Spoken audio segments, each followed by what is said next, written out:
Hello friends, how are you. Welcome to Indira civil services with Anuj Patel. हम लोग बात कर रहे हैं करंट अफेयर्स की श्रृंखला पे। तो आप देखेंगे जो करंट अफेयर्स की जो हम लोग श्रृंखला चला रहे हैं, इस श्रृंखला में आज हम देखेंगे अंडमान निकोबार द्वीप समूह में विकास परियोजना। यह विकास परियोजना किस उद्देश्य से लाई गई है, ये किसके द्वारा लाई गई है, इसमें जो पर्यावरणीय प्रभाव आकलन की जो मंजूरी किस मंत्रालय द्वारा दी गई है, किस समिति ने मंजूरी दी है, इन सभी पे चर्चा करेंगे। इससे पहले हम ये जब देखेंगे कि हमें ये वीडियो क्यों देखना है, क्यों पढ़ना है। अगर आप यूपीएससी सीएससी 2021 2000 और यूपीपीसीएस 2021 का प्री कम मेंस के हिसाब से अगर आप तैयारी कर रहे हैं, क्योंकि प्री देना ही नहीं है, मेंस भी देना है, तो मेंस के हिसाब से भी अभी आपको पढ़ना है एक साथ। और आप देखेंगे कि इस संदर्भ में other state PCS one day exam की जो श्रृंखलाएँ हैं उनमें भी देख सकते हैं। तो कहीं फैक्ट कहीं कॉन्सेप्ट तो आप देखेंगे। खास कर ये श्रृंखला अगर हम बात करें तो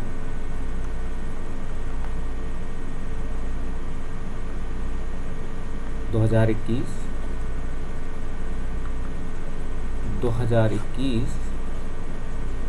प्री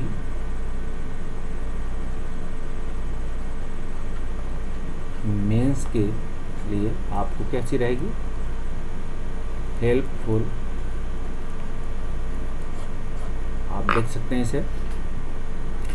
तो आज हम बात करेंगे अंडमान निकोबार द्वीप समूह। तो अंडमान निकोबार द्वीप समूह में विकास परियोजना, तो आप देख सकते हैं कि भारत की जो मैप है उसमें अंडमान निकोबार द्वीप समूह कहाँ है। ये क्या है, यूनियन टेरिटरी है भारत में। कभी अंडमान निकोबार द्वीप समूह को किसी अन्य नामों से जाना जाता था। अंडमान निकोबार द्वीप समूह अगर आप मॉडर्न हिस्ट्री में जाएंगे तो इस पर किस आक्रमण के समय किसके सहयोग से इनका नाम जो मॉडर्न हिस्ट्री में क्या था, क्या रखे गए, और कौन अपने देश पे पहुंचने वाला था आक्रमण करके जो ब्रिटेन के खिलाफ आ रहा था, क्योंकि हम लोग उस समय औपनिवेशिक शासनकाल में थे।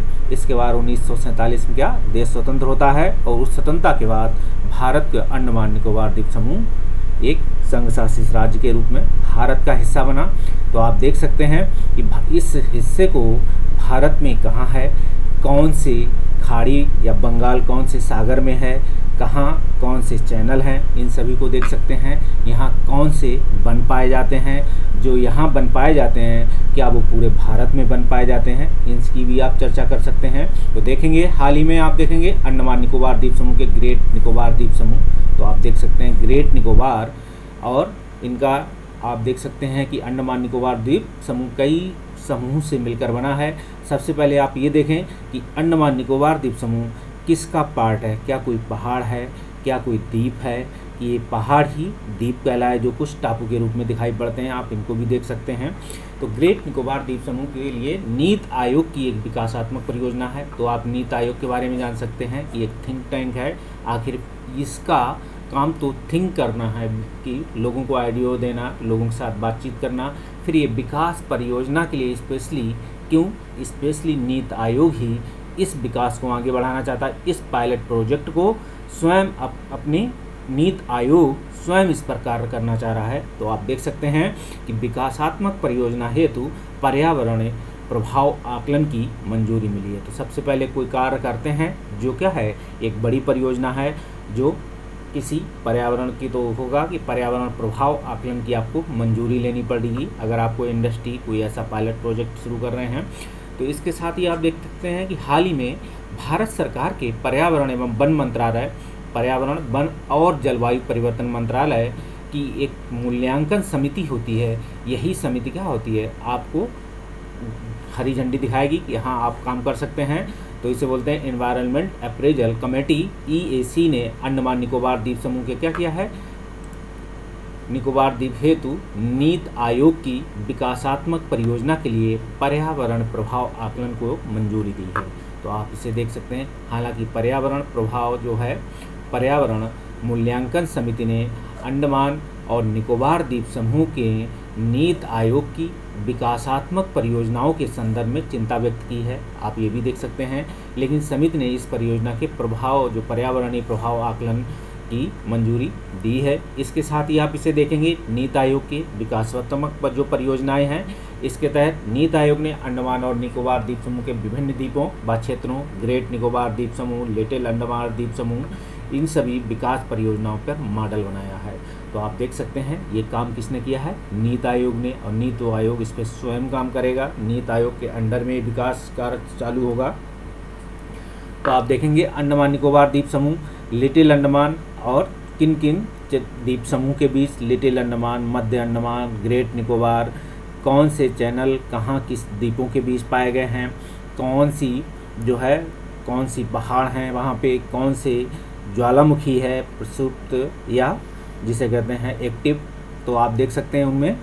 तो इन्हीं सभी चीज़ों को ध्यान में रखते हुए आप क्या है, करंट अफेयर्स के विकासात्मक मुद्दों को, या कह सकते हैं कि जो करंट अफेयर्स है, करंट अफेयर्स के जो ट्रेडिशनल पार्ट्स हैं आप देखेंगे, इनको भी आप इनसे जोड़ते हुए देखते हुए चलें। क्योंकि होता क्या है कि करंट अफेयर्स पूछने का तरीका अब थोड़ा, चाहे वो यूपीपीसीएस हो चाहे वो यूपीएससी हो, बदल गया। करंट अफेयर्स में चीज़ें घट रही होती हैं, उस पर डायरेक्ट क्वेश्चन नहीं पूछते हैं, उससे रिलेटेड उस टॉपिक के ट्रेडिशनल पार्ट पे जाके वो क्वेश्चन पूछ सकते हैं। तो अगर आप इन चीज़ों को देख सकेंगे तो आप देखेंगे कि अंडमान निकोबार द्वीप समूह है, लिटिल अंडमान तो चर्चा में क्यों रहा। अब अंडमान निकोबार द्वीप समूह के कौन से वन पाए जाते हैं, कैसी वर्षा है वहाँ, कौन कौन से वहाँ जो जनजातियाँ पाई जाती हैं, कौन कौन से वहाँ क्या है, जैसे कुछ पेड़ स्पेशल टाइप के पेड़ हैं, जो वो कुछ खास वन जिनमें कुछ पेड़ पाए जाते हैं, वो पेड़ों के नाम पूछ सकते हैं। या फिर आपसे पूछा जाएगा कि वहाँ की क्या, इन चैनलों के बीच में क्या क्या जो है, दो द्वीपों के बीच में कौन सा चैनल पाया जाता है, कौन सा वहाँ रीफ हैं, कौन सी, आप देख सकते हैं बहुत सारी क्वेश्चन बनते हैं। इसके साथ ही आप देख सकते हैं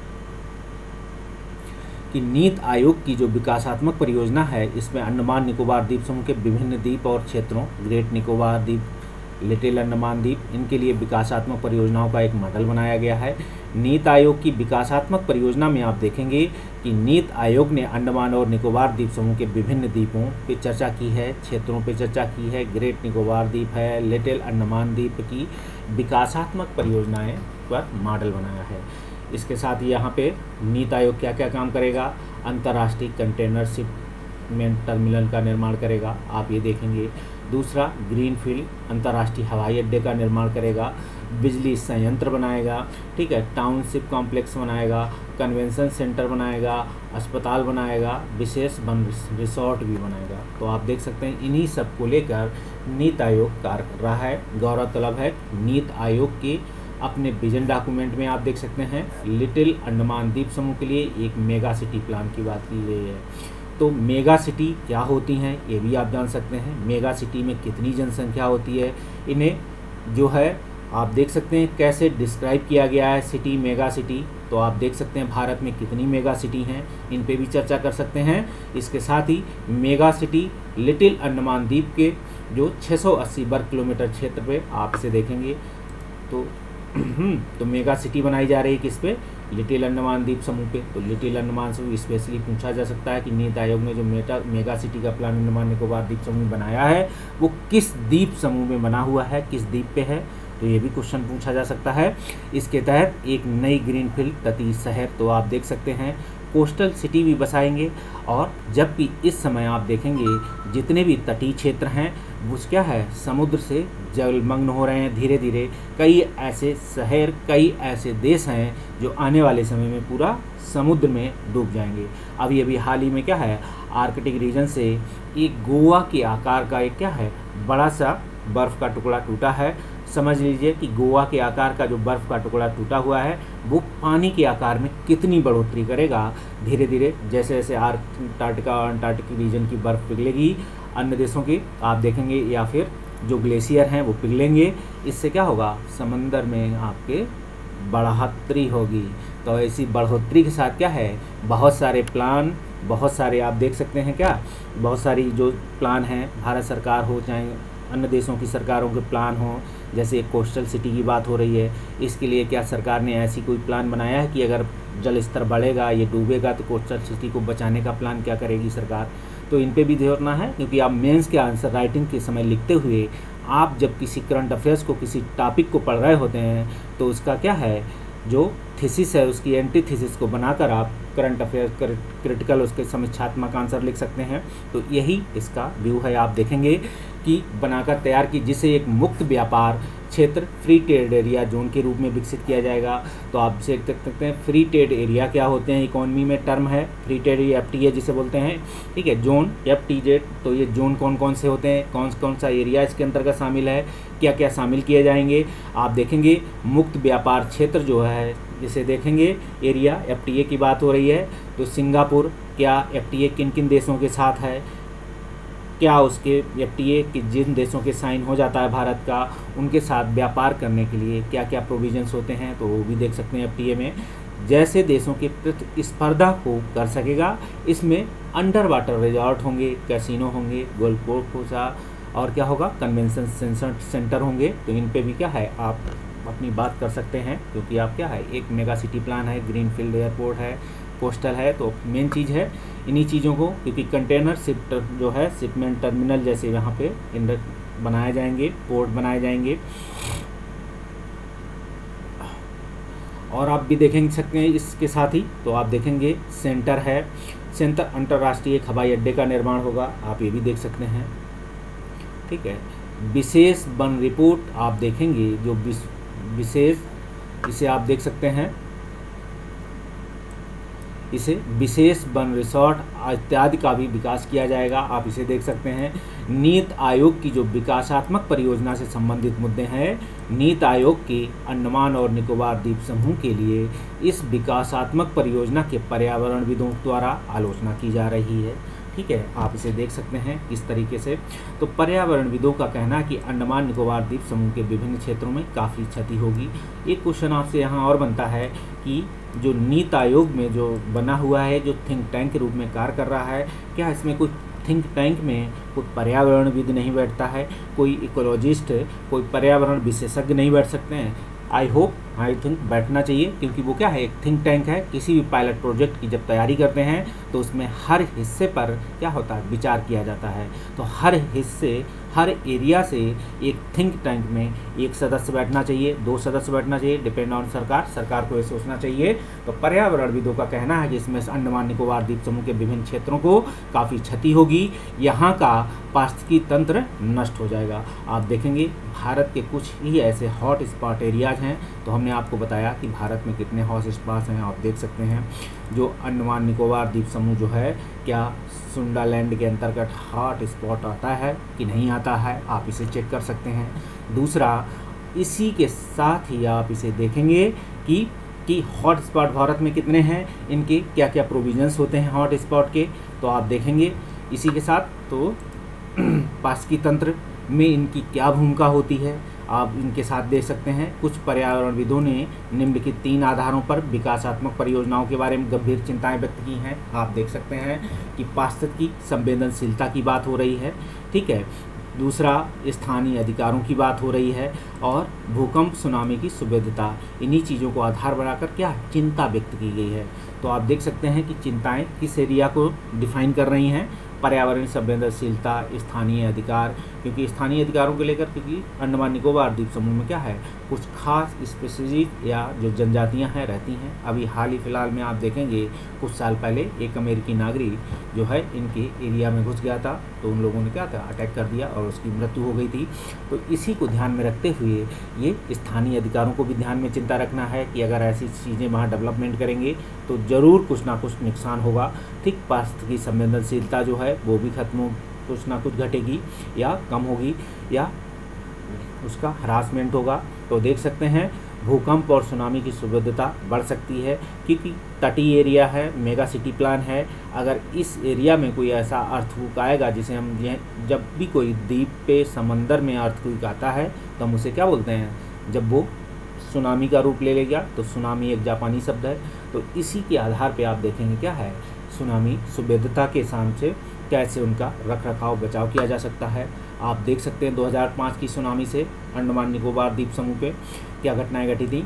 इसके साथ ही आप देखेंगे नीति आयोग का तर्क है कि नीति आयोग का कहना है कि अंडमान निकोबार द्वीप समूह के लिए क्या है, विकासात्मक परियोजना से इस पूरे क्षेत्र का विकास सुनिश्चित होगा।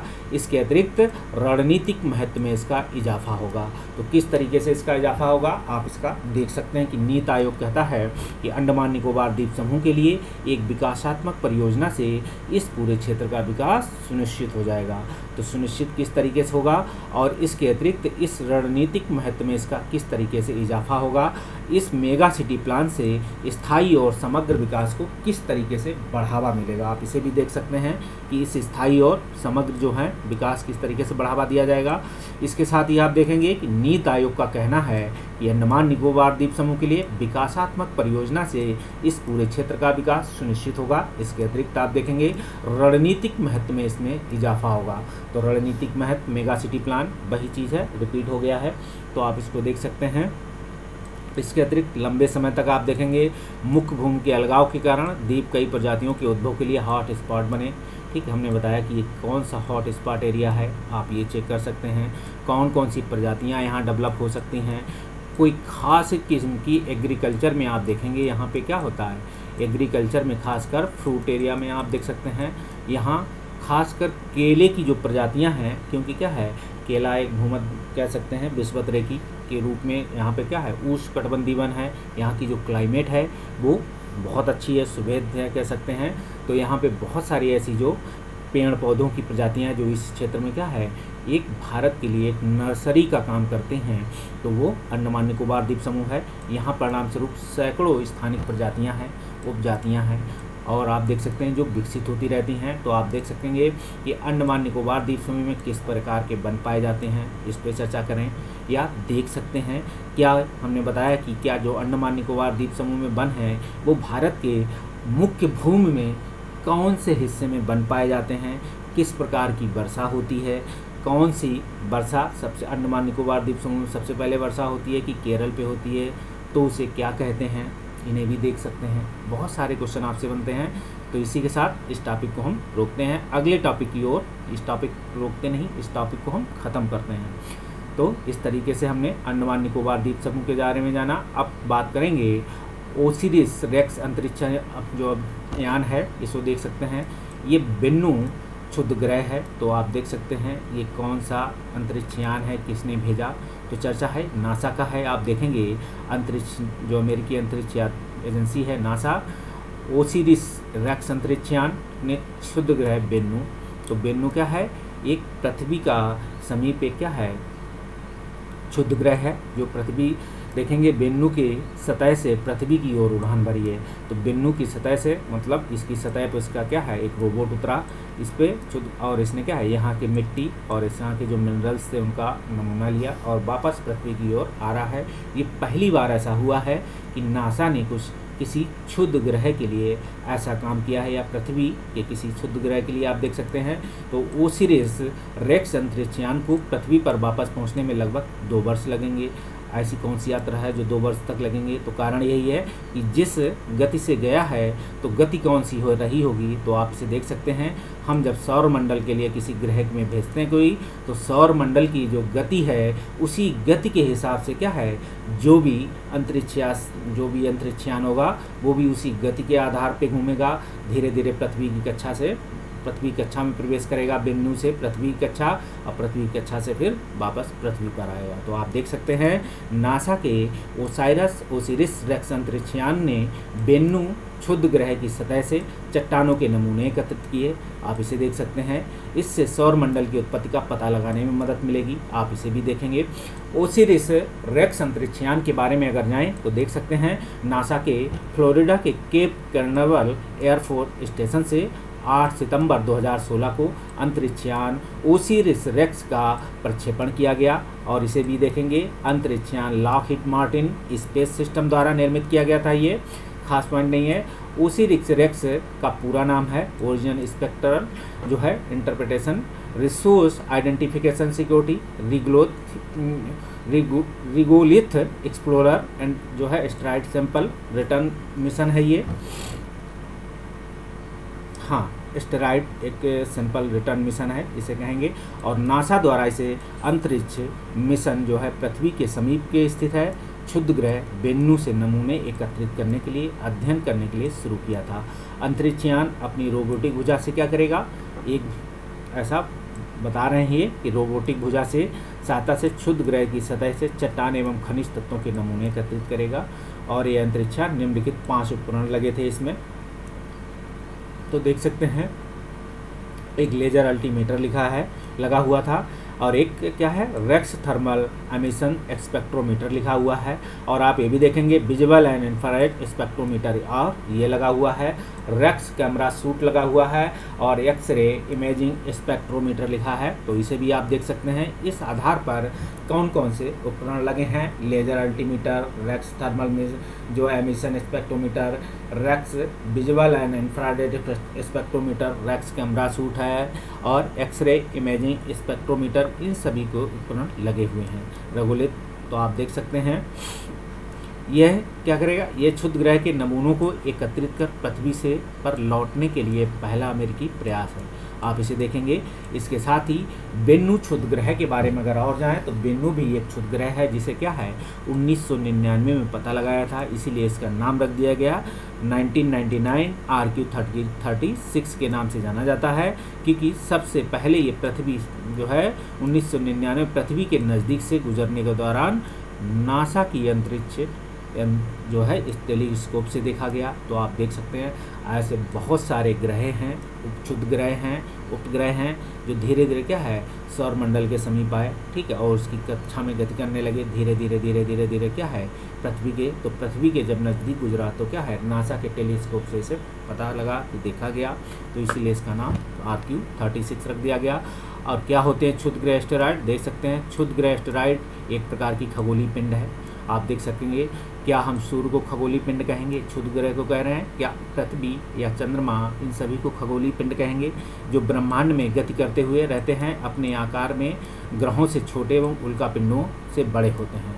तो आप देख सकते हैं क्षुद्र ग्रह हमेशा उल्कापिंड से बड़े माने जाते हैं और ग्रहों से छोटे होते हैं। तो आपके सौर मंडल में कौन कौन से ग्रह हैं, सभी सौर मंडल के सभी ग्रह कौन सी गति से घूम रहे हैं, इनमें आप इनका सीरियल क्रम रख सकते हैं, डेंसिटी के आधार पर इनको रख सकते हैं, ठीक है, इन्हीं से क्वेश्चन बनते हैं। इसी के आधार पर आप देखेंगे क्षुद्र ग्रह के बारे में पता लगते हैं, क्षुद्र ग्रह कैसे होते हैं, उल्कापिंड क्या होते हैं, उल्कापिंड भारत में किस किस हिस्सों में गिरे हैं जहां झीलों का निर्माण हुआ है, उनको देख सकते हैं। तो इन सभी चीज़ों से भी क्वेश्चन बनते हैं जो ट्रेडिशनल पार्ट है। आप देखेंगे ज्योग्राफी का अधिकांश क्षुद्र ग्रह देख सकते हैं कि एक मंगल और बृहस्पति की पट्टी है जो आपके सौर मंडल में है, जहाँ पे क्या है सारे क्षुद्र ग्रह धीरे धीरे आप देख सकते हैं पाए जाते हैं। अब ये क्षुद्र ग्रह जो हैं आप देखेंगे क्या होते हैं, टुकड़े, गैस, जो भी बहुत सारी चीज़ों से निर्मित हैं। तो आप देखेंगे जैसे जैसे क्या होते हैं जब ये सूर्य के नज़दीक पहुंचते हैं तो उनकी पूंछ क्या होगी पीछे की ओर बन जाएगी। आप देखेंगे इन चीज़ों को भी पढ़ सकते हैं।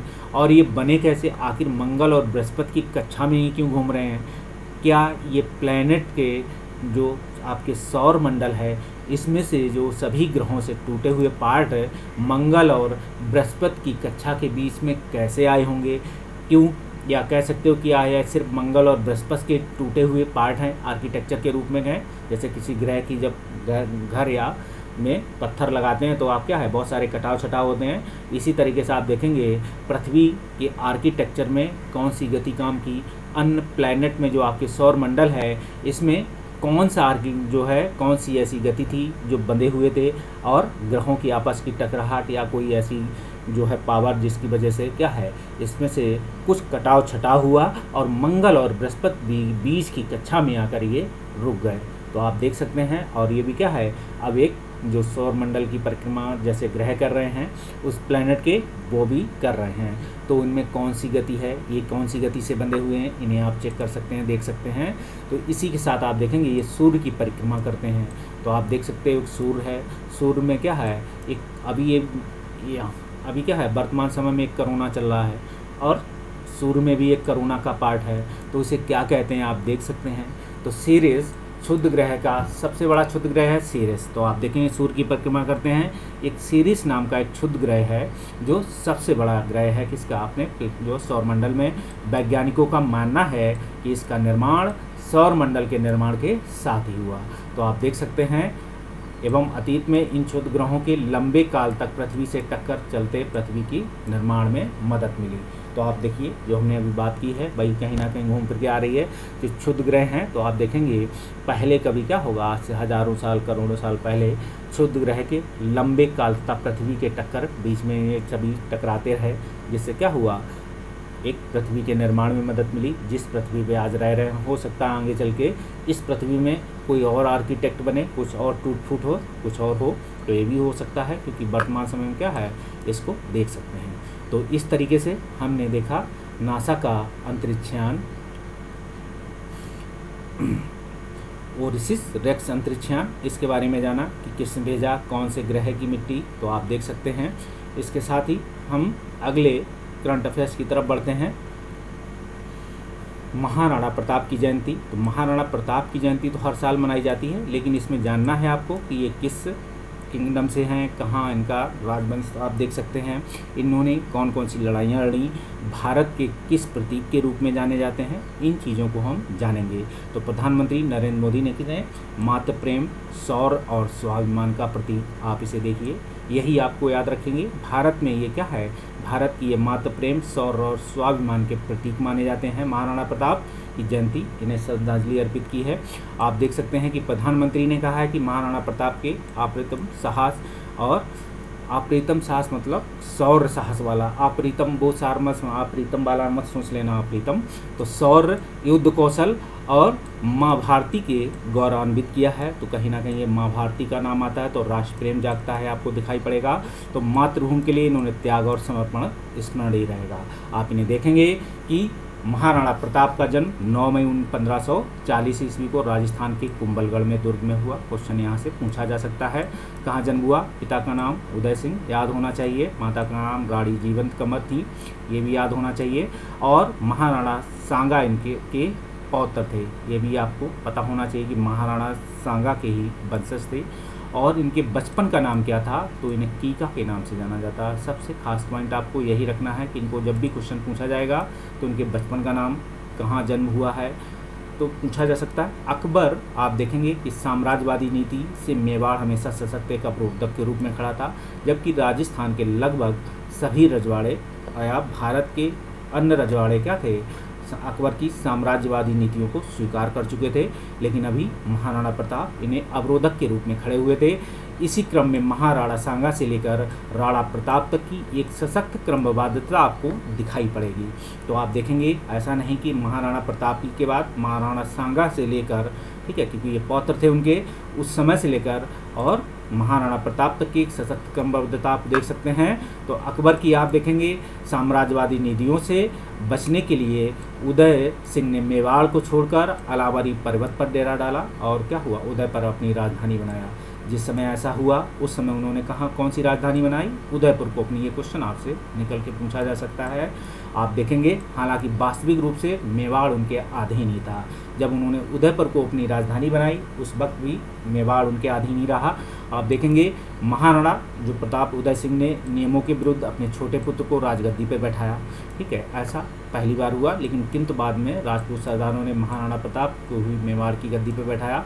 इसके साथ ही आप देखेंगे इनसे रिलेटेड कौन कौन से युद्ध हैं, तो हल्दी घाटी का युद्ध देख सकते हैं जो 18 जून 1576 को हुआ। हल्दी घाटी में मुगलों की सेना और राणा प्रताप की सेना आमने सामने। आप देखेंगे इसमें क्या है, एक लिंजी एक जगह का नाम है, से 18 दूर पर स्थित है। तो कभी आपसे पूछा जाए हल्दी घाटी का राजस्थान में, तो राजस्थान स्पेशल में पूछा जा सकता है कि हल्दी घाटी कहाँ है, तो एक लिंजी कोई, जाहिर सी बात है नाम से पता लगता है यहाँ कोई शिव मंदिर होगा। और 18 किलोमीटर की दूरी पर स्थित एक जगह है राजसमंद और पाली, इन्हीं के बीच के जिलों के आपस को जोड़ती है। तो आप देख सकते हैं इसका नाम हल्दी घाटी इसलिए पड़ा जो राजसमंद और पाली के बीच में, क्योंकि यहाँ की मिट्टी कैसी है, पीली है। आप देखेंगे दरअसल, तो आप यहाँ जाएंगे तो आप देख सकते हैं पीली मिट्टी किसके लिए काम करती है, कौन सी फसल उगाई जाती है। तो राजसमंद पाली में अगर ना पता हो तो राजसमंद पाली के एरिया में कौन सी खेती की जाती है, वहाँ कौन सी मिट्टी है। पीली मिट्टी को और किस नाम से जानते हैं, ठीक है, और किसी नदी का नाम भी विश्व में आप जानते हैं जिसे इस पीली नदी भी बोलते हैं, वो पीली नदी क्यों कहते हैं वो भी चेक कर सकते हैं आप। दरअसल अकबर ने क्या है महाराणा प्रताप की अन्य राजपूत राजाओं की तरह अपने अधीन लाने की कोशिश की, लेकिन राणा प्रताप ने अपने समझ चुने घुटने नहीं टेके।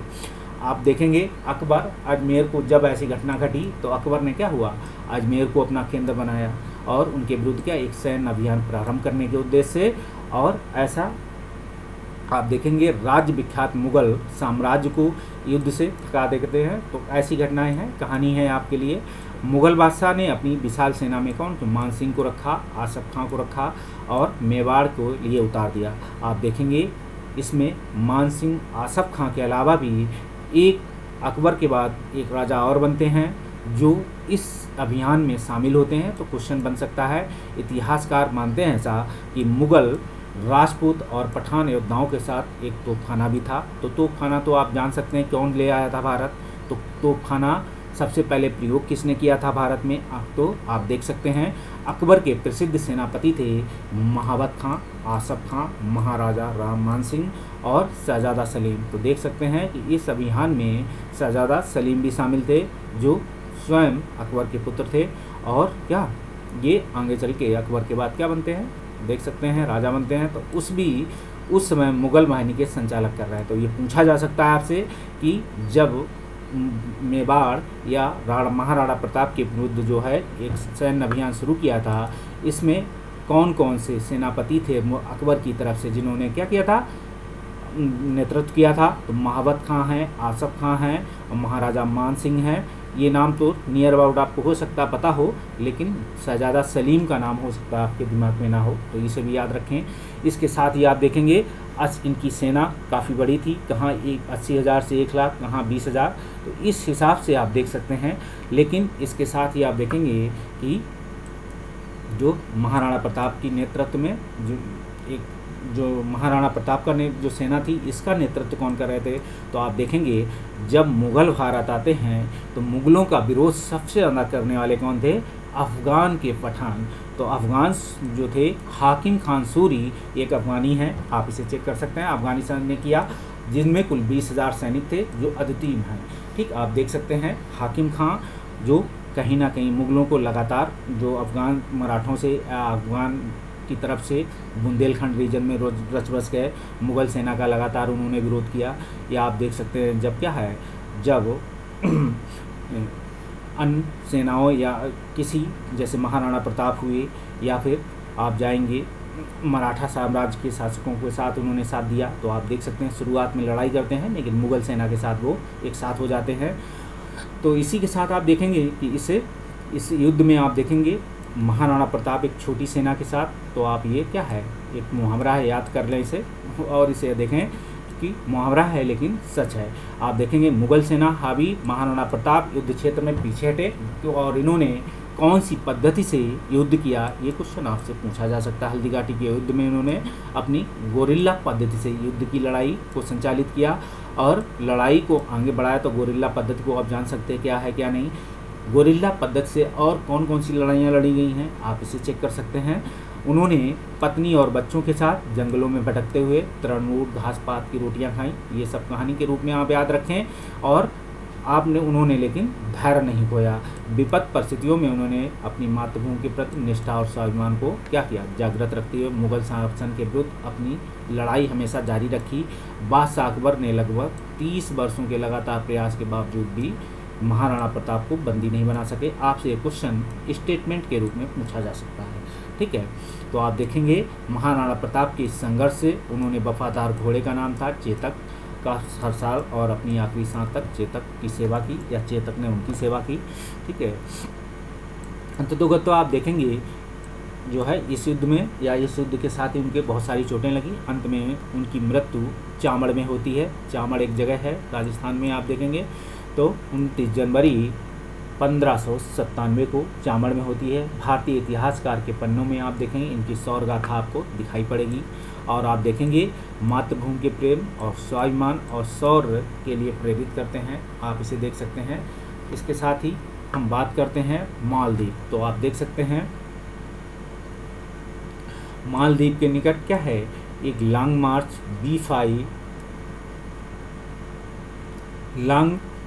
B5B/2 नामक एक लॉन्ग मार्च है, रॉकेट है जो क्या हुआ, मलबा गिरा हुआ है। तो आप इसे देख सकते हैं कि हिंद महासागर में स्थित है। मालदीव कहाँ है, तो हिंद महासागर में कौन कौन से देश शामिल हैं इसे देख सकते हैं। मालदीव के निकट लॉन्ग मार्च में क्या है 5B/2 नामक एक रॉकेट का मलबा गिरा हुआ है। और ये क्या है लॉन्ग मार्च 5B/2, तो आप देखेंगे लॉन्ग मार्च 5B/2 एक चीनी रॉकेट है। तो आप इसे देख सकते हैं चीन रॉकेट को चीन अंतरिक्ष में अपने स्पेस स्टेशन से निर्माण हेतु कर रहा है, ठीक है। और लॉन्ग मार्च 5B/2 रॉकेट हाल ही में चीन की अंतरिक्ष स्टेशन से के निर्माण हेतु 3 प्रमुख घटकों में से पहले घटक था तिहाने मॉड्यूल को लेकर गया था। तो आप देख सकते हैं कौन सा मॉडल, तो ये एक नाम था लॉन्ग मार्च 5B/2 नामक जो एक पहला घटक था इनका, तो तिहाने मॉडल लेके गया। हालांकि लॉन्ग मार्च 5B/2 रॉकेट अपनी मार्ग से अनियंत्रित हो गया और चीन के कंट्रोल से बाहर। यही कारण है कि रॉकेट का मलबा मालदीव के उत्तर में हिंद महासागर में गिर गया। आप देख सकते हैं कि इस विशाल का रॉकेट का मलबा भारत तक देखा गया। भारत में भी कई लोगों ने इस रॉकेट को आकाश में गिरते होने का देखने का दावा किया है।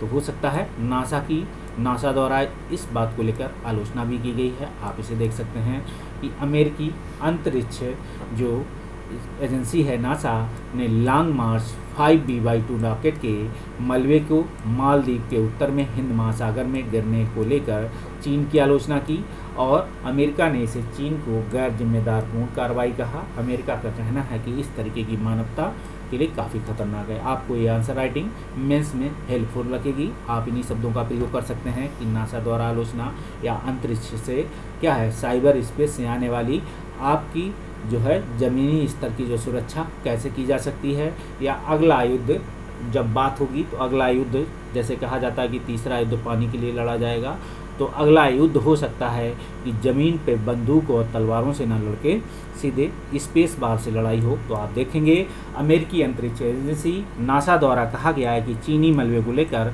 मानकों का पालन करने में असफल रहा है। नासा ने जोर देकर कहा है, ठीक है, कि यह जरूरी है कि चीन अन्य देश अंतरिक्ष यात्रा में जिम्मेदार और पारदर्शिता के साथ काम करें। तो इसके साथ ही आप देख सकते हैं क्या है रिस्पॉन्सिबिलिटी और ट्रांसबिलिटी की बात कर रहे हैं, अकाउंटेबिलिटी की बात कर रहे हैं अमेरिका। और इसके साथ ही आप देख सकते हैं इसके साथ ही अंतरिक्ष में इस अभियानों को लेकर विभिन्न देश की अंतरिक्ष एजेंसियों को और ज़्यादा पारदर्शिता बरतनी चाहिए। चीन का अंतरिक्ष स्टेशन क्या कहता है इस मामले में देखेंगे। चीन अपना खुद का अंतरिक्ष स्टेशन निर्माण कर रहा है। आप देख सकते हैं चीन का अंतरिक्ष स्टेशन का नाम है तियांगांग। तो आप इसको याद रखें, कई जगह पूछा जा सकता है। तो तियांगांग स्पेस स्टेशन के निर्माण कार्य हेतु आप देखेंगे पूरा करने का लक्ष्य अगले साल के अंत तक रखा गया है। तो आप देखेंगे तियांगांग नामक एक का जीवन काल 10 वर्ष का होगा, अर्थात ये 2037 तक का कार्य करेगा। उल्लेखनीय है कि तियांगांग अंतर्राष्ट्रीय स्टेशन जो है ISS के बाद दुनिया का दूसरा अंतरिक्ष स्टेशन होगा। आप इसे देखेंगे। तो मालदीव के बारे में अगर जाने तो मालदीव में गिरा, तो मालदीव क्या है, मालदीव एक हिंद महासागर का द्वीप है, द्वीपीय देश है। आप इसे देख सकते हैं जो ग्लोबल वार्मिंग है, तो मालदीव इससे क्या है एशिया या हिंद महासागर में सबसे ज़्यादा प्रभावित होने वाला देश ग्लोबल वार्मिंग से मालदीव हो रहा है। तो आप इसे देख सकते हैं। तो जैसे भारत अभी क्या है मेगा सिटी प्लान को अंडमान निकोबार द्वीप समूह में थिंक टैंक के रूप में जो नीति आयोग ने किया है, मालदीव को शायद भूल गए होंगे या मालदीव को याद होगा तो देश के विकास को उन्हें याद होगा। तो आप देखेंगे दरअसल यहाँ प्रबाल क्या है द्वीप पाए जाते हैं, इसलिए ये पर्यावरण के प्रति संवेदनशील है। ठीक है, मालदीव में बहुत सारे कोरल द्वीप हैं, आप देख सकते हैं।